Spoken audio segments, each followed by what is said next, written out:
Box Score Supercomputer 3000, I can't stand when you look at me like that. I'm so sorry. Username Andrew Perloff. You stated we would integrate mathematical information together until one of us no longer functions.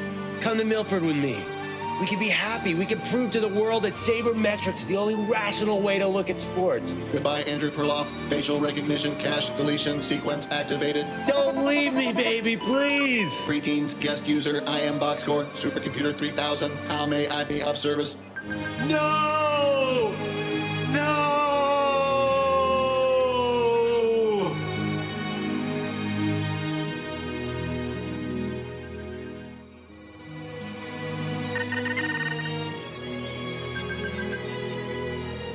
Get this Box Score computer back online yet? Some of the guys are back tomorrow. Yeah, I'm finishing uploading all the user interfaces. Well, thank God for backup service. Yep. All right, that's it. Let's get out of here. What the hell do those guys use that thing for anyway? How the hell should I know?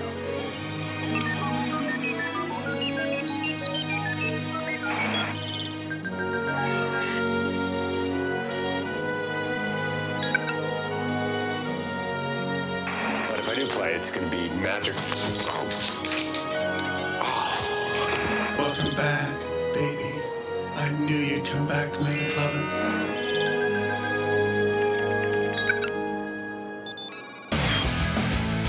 I don't know a lot about sports, but I can drink a lot of beer. My motto is simple. C's get degrees. Need a long, inappropriate hug? I'm your man. I think I'm smarter than you, because I probably am. Power College for Box Score.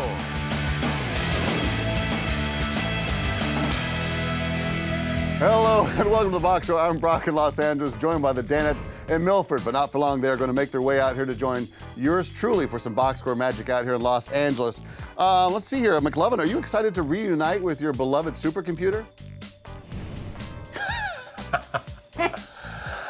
Sometimes you guys talk me into doing things, exaggerating aspects of my personality, and I always regret it. And I'm sure you'll try something when we fly out there to LA, and I'll tell you right now, I'm not interested.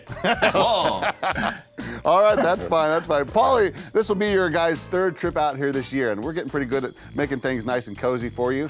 Will this continue into 2016? Yeah, I think so. I think we'll be coming out there 3 or 4 times a year for the next year. I missed the first trip, if you remember right. So in the second trip, I was a bit of a novice. Now I know kind of what's what. The most thing I know is where to eat. Because when I went out there, I was clueless. I don't know Marina Del Rey that well. We found a really nice barbecue place. Remember they had that staff lunch that was really strong? Seafood all over. Found a couple good pubs. But so now the tough thing is, at least for me, this is where my head's at. Do we go back to the place we already went to that we know is good food, or try something different and risk a dinner? No? Because we don't have a lot of time out there, Right. actually. We've got to get this I think done. McLovin, Seat, and I went to a dinner at the seafood place once, and it was okay. It was solid, but nobody is going back. I remember seeing him and said, he goes, if I never go back here the rest of my life, I'll be just fine. So I remember those things. Food's very important to me. But there's one place that's really close to the hotel that I really like. Yes, very close. So, I don't know yet. Did you just go with what you know, or? That's kind of where our focus is right now. All right, well, as we prepare for your arrival, let's look back on some box score shenanigans last time you were out here, like the time you guys got into the prop closet. I am a character from all of our favorite movies.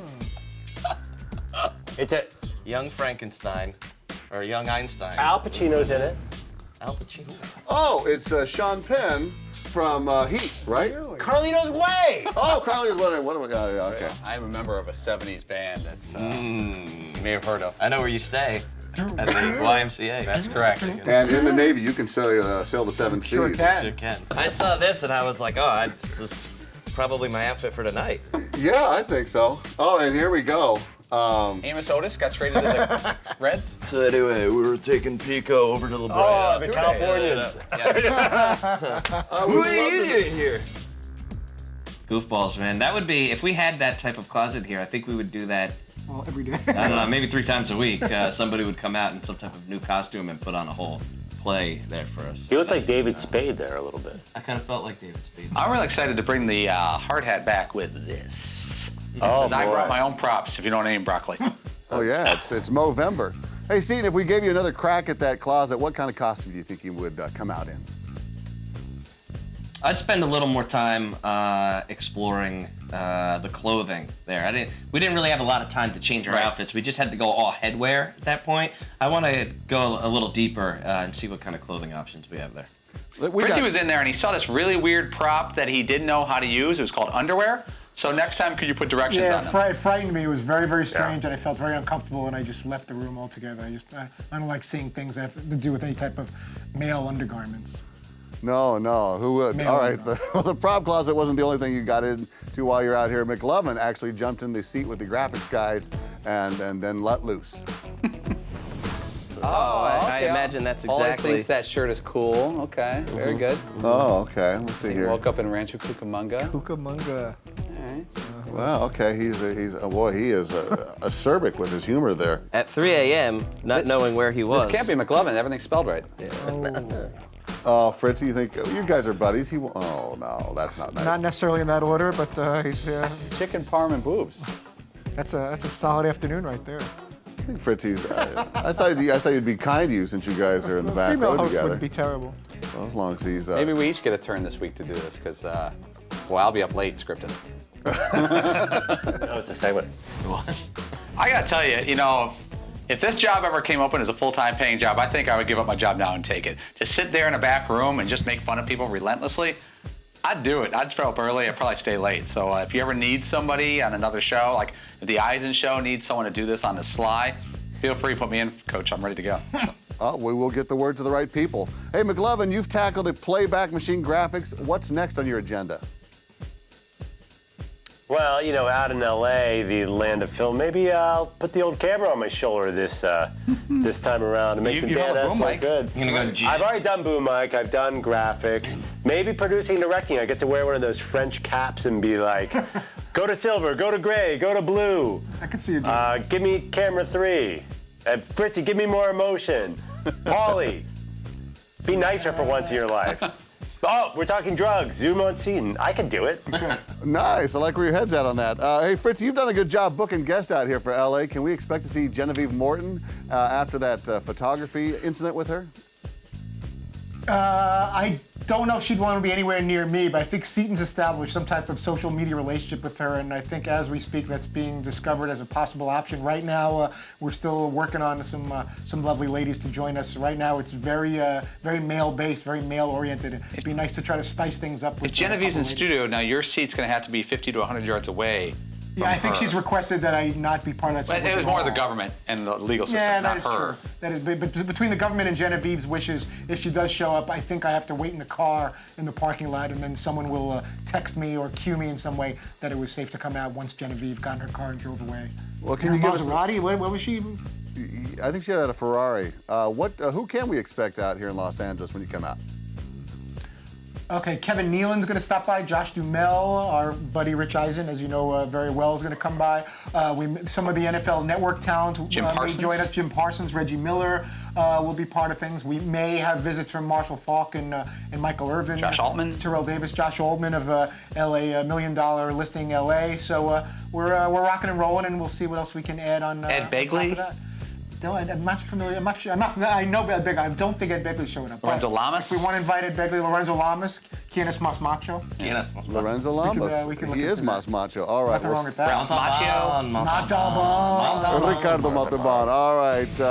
Travel safe, guys. Don't go away. We're going to look back at more shenanigans last time the guys were out here in Los Angeles. Like the time I got to show them my Ram 1500 Eco Diesel.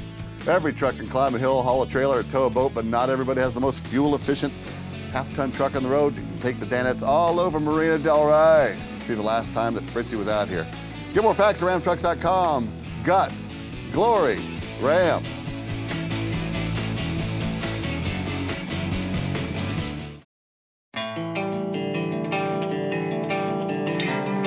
Welcome back to Guitar Center Sessions. I'm Nick Harcourt, here with Michael McDonald. Michael, you've been an international sex symbol for more than 40 years. Tell me about that.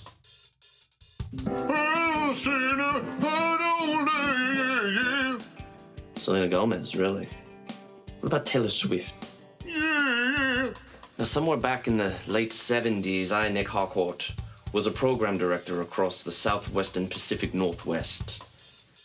Tell me about the internet. And full Macintosh to the Steve Jobs, yeah. Control, Alt, Delete, yeah. Ironic. The Doobie Brothers never smoked marijuana. Only sometimes, woo. So then which one of your 4 nipples is most sensitive?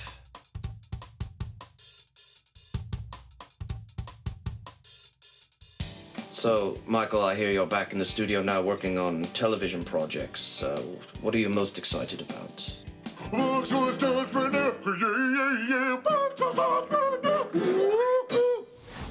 We're back here on the box score. I am certainly ready for Dan and the Danettes to make their way back out here because it always inspires team building and even the reconciling of a few differences, like the little Twitter feud between McLovin and this very show. History was made right here on this set yesterday. McLovin actually unblocked the box score from Twitter, or at least he was attempting to do that. Yeah. And we're glad to be back in your good graces. Seaton, what is the status on your and McLovin's Twitter feud right now? No, we're total like Twitter bros right now. We have no feud. As a matter of fact, I spent one really, really lazy like Saturday or Sunday watching a Game of Thrones marathon and used the Twitter to ask Andrew questions about like, hey, why does this person not like that person, and what's a White Walker, and all of this stuff. So it's our Twitter relations have never been better. Yeah. Oh, okay. I just assume you never tweet back, so that's why I don't tweet you. That's why I didn't know I was blocked yesterday. Yeah, well, I you know, it's funny because we were on the show and I was trying to unblock it. I'm not sure it worked right. Okay, all right. Well, I'll check. Oh, well, you know what? The I-Team has uncovered another scandal this morning. The DP show has blocked the box score. McLovin, what the That's so weird because I told you I was moving fast. I couldn't tell if I was up or DP was up. I was trying to unblock you. That's yeah. I don't know what happened. It was a typo. I said block or unblock. So what happened was Dan Patrick Show Twitter feed was up on my computer, and apparently I thought you were blocked. So I thought I was hitting unblock. It turned out I was hitting block. McLovin, it's much funnier if you say it was on purpose. I have no idea what you're talking about. Let's not do comedy here. All right, let's talk about making a few friends. Fritzy, you made yourself a friend yesterday. You went out and shot an open with a lovely young lady. Sure did. And it actually inspired the poll question, would you like to murder someone and get away with it? If you knew you could totally get away with it. All right, here we go. We started the show with a mystery whether Fritzy may or may not have been involved in a disappearance. Of an intern yesterday? Yeah. So the question was... Yeah, what happened with that? Like, you're hugging this girl who it was works very here. involved. There's a lot of stuff going on. They put me in a back room, and a security guard locked me in a production room, and I was being accused of things I didn't do. Was this a bit or a docudrama? I treated it may have been a bit. I treated it very much as if that I was being arrested for something. I thought maybe DirecTV was updating their human resources violations video of like what not to do at work. You know how you have to take that training? I started thinking back to some recent emails and texts that I've been sending out. I got worried there for a minute. I think everything's okay. I hope. All right, guys, this is Megan, the victim in question. Now, you were out there shooting with Todd Fritz, worldwide leader of being Fritzy. What was that experience like? You know, it was okay, actually. It wasn't as bad as one might think. Now go off script. He's a little scary. No, it wasn't as creepy. He was actually very professional. And, we had good fun. We did. We braced in a hug, and it was great. Had a few lines. We had chemistry. She was very, very supportive of the whole experience, and I thought it went quite well. And I thought I was on my best behavior. Wait, was that somebody to get to that. hug something you guys were shooting, or was that after the shoot? Is that professional to hug your co-actor? I think it may have gone part longer. of the shoot? There may have been a hug in the initial script, but it may have been I may have extended that longer than what the director was looking for. I guess to the point where they were dragging. I think it it's along. professional because your bar was so low. That's what for Yeah, Todd. she was actually happy not to be buried in the desert. There's nothing like watching awkward moments play out on air, and there's no other show better at it than us. Stick around, we're gonna keep the awkward moments coming. We tested the guy's knowledge of adult programming, and Fritzy got a little excited.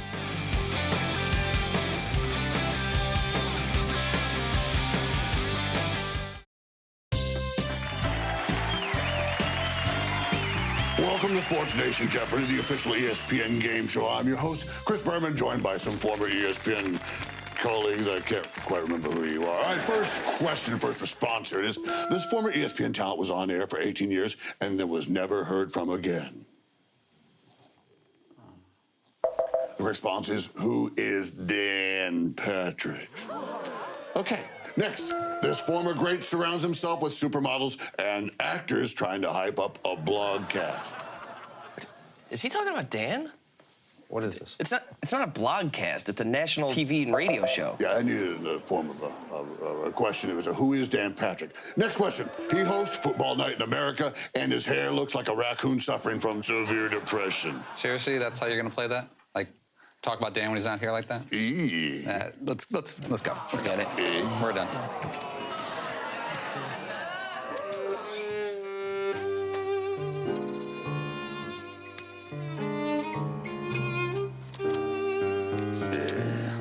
No one's buying the tough guy thing, Boomer.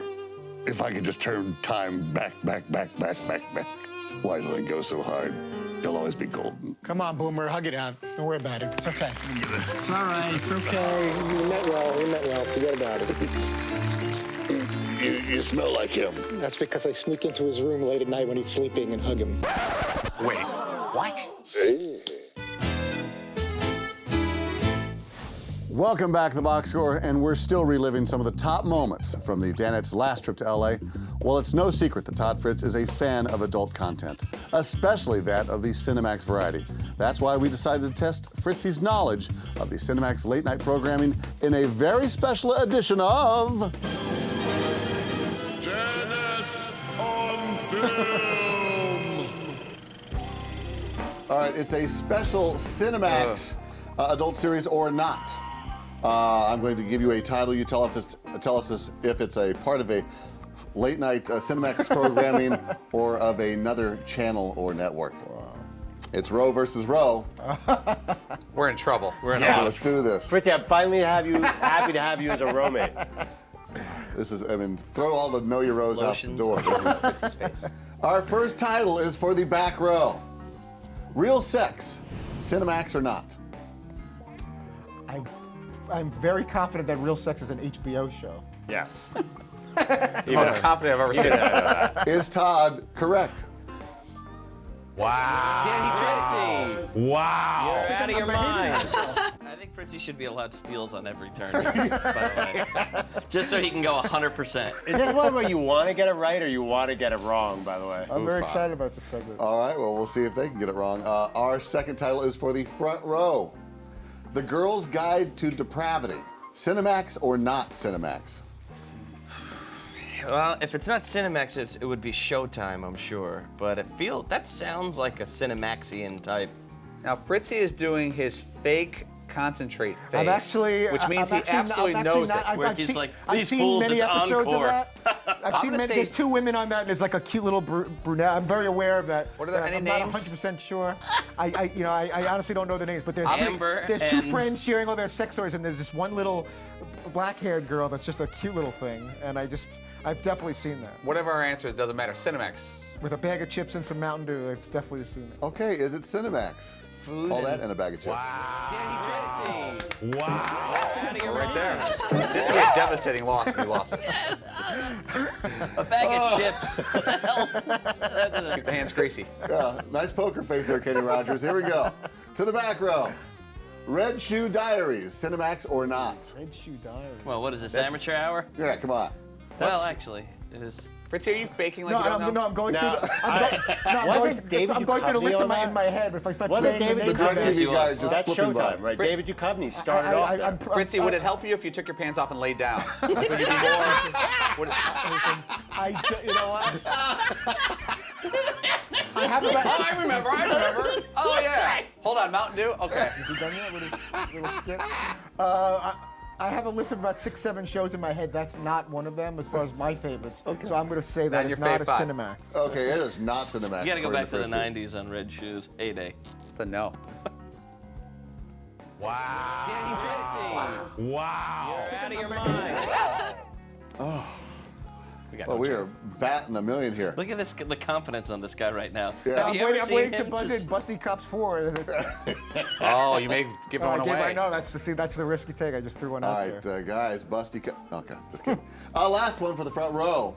Zane's The Jump Off. Cinemax or not? I'm going to go Showtime on that. I'm going Zane's The Jump Off Showtime. So that would be a I'll trust you. non-Cinemax show. You believe it's Showtime? Yeah. He checks. I'm sorry. Oh!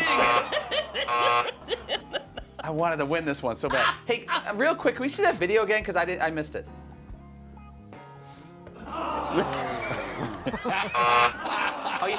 Actually, one more time, because Seton missed it, if you don't mind. I just didn't quite catch it. I was looking at the wrong monitor. One more time. That was pretty painful.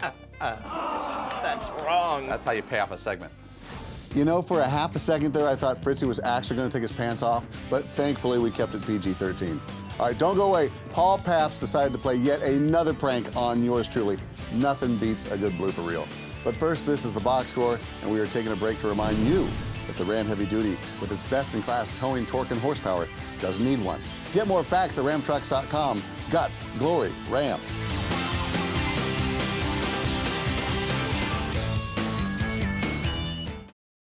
All right, gang, it's time to go from a beach whale to a killer whale. Let's boogie. Boogie, boogie board, boogie.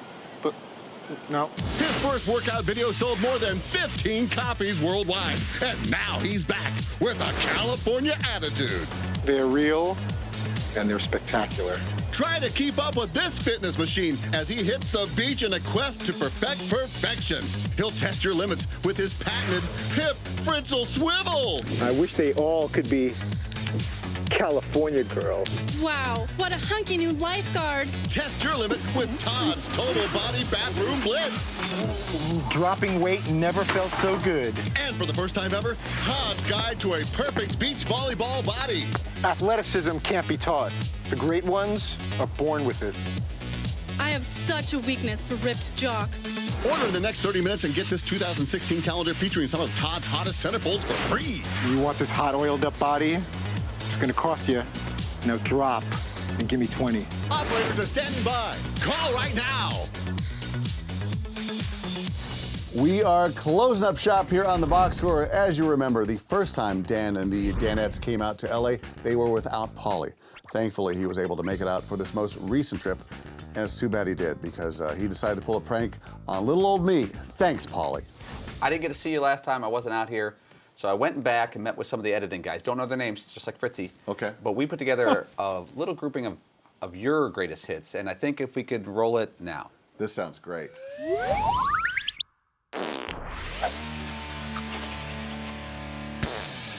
McLovin, can you recall another instance in which the league took such calculated measurements, or I'm sorry, in leaking stories? Fritz, you you said we asked you to just pick one. Hakeem Olajuwon scores in the NBA Africa game with patented dream shake at the age of 32.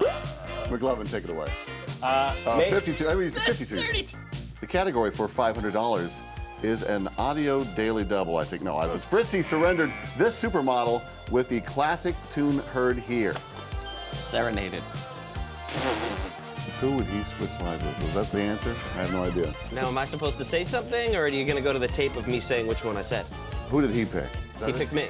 No, wait, he said I would want to switch with Paul.